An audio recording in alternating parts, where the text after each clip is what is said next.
Okay, so I just reached to make the changing price. The problem here is about the refreshing. It has to be something way to find. Now I've just made this action where is the selected item. In this case is this one. So if I'm selecting this it will be now the selected item. I will change the price to the value, actual value -2, which will be 3 now. So once I select unselect back is getting 3. I'm gonna buy to 3. So right now if I want to increase the price over here, let's say I want to increase it to +5, it will be 8. And if I will sell it, it will get the price of sell +5, which is the same on the other side. And this doesn't have nothing to do with the merchant. If the merchant buy rates it was higher, let's say I was getting to 1.5, it was getting around 12 now for buying back. So let me get this and this. Yeah, if you didn't saw there, if I'm doing, for example, I'm changing the price, so it's 6 copper now. I will set, I will get 22 copper over there. I will get because I'm getting 6 copper. Now I had a problem about when I was put on sockets, but I solved even that. It was so simple. It was just a line. Anyway, this one is 6 and this one is 2. So whenever you get 6 with 2, it will get 8. If you want to change the amount of price, it will get only by the shield, which will be 13 now. If I put 5, if I'm getting back this, it will get the 2 from here of the run, and over here it will be 11. Okay, so the price of that, it will still remain. Of course, then you can change it if you want to actually decrease or increase. It's no problem. If you want to play with this, I will show you now the code that I made and the code that I changed. So first of all, on price, you have to change at the line 60 over here. So there is this thing get value, public static get value, that will be used in the runtime item. So I've just changed this line here. This was the original line with this one. Okay, but in this case it will give you an error since the price is not an integer. But we will change that in the next step now. Now the value over here I added this one because over here we will use the action to change the value on the runtime item. Now on the runtime item I just added this above the price. Over here it was price instead of integer. It was this one here, like public price, and the rest of the thing. I didn't change nothing until here. Over here I just add the val, which is this integer val. So again, instead of price here I put integer and add this val, which is this one over here. This is the only thing that we change in runtime item.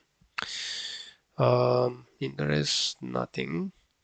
And as about the action, this is the action, which what the action is doing is getting the integer. We get how much we want to increase or decrease the the selling price and the buy price. Actually, in this case it will be like both of them. And we say if in the runtime item last item selected, in this case for our action it can be the last item that you actually add on inventory or so on. That depends on what type of action you want to create. If it's not null, because otherwise it's getting error. So we say we create a runtime item, which it will be the last runtime item selected.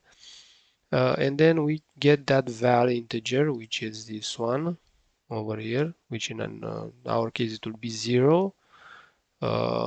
And this one we add the value that we actually need to it. And in this way it will increase or decrease. Yes, before you actually ask the price on the runtime item, it will actually be saved in the inventory. This part down here is no important. From what I saw, I just created in the past because was not having this part, but from somewhere game creator probably added. I think developer add that part.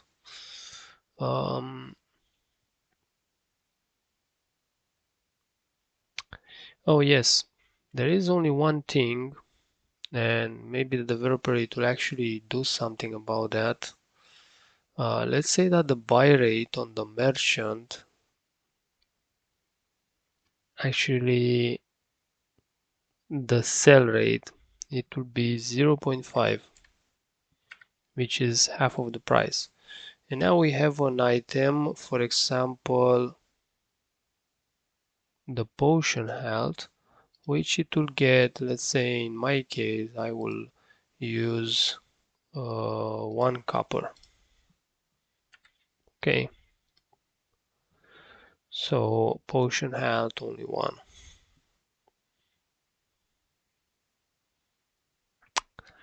And selling it will be at a half. As you can see over here, we can buy it with 1, but when it's about to sell, since this is an integer, it will not be half of the copper. It will be about 0.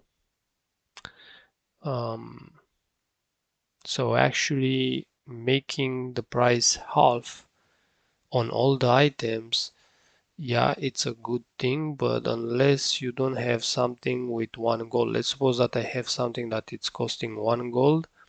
I'm setting all the price at half of them or even 0.7, it will get 0.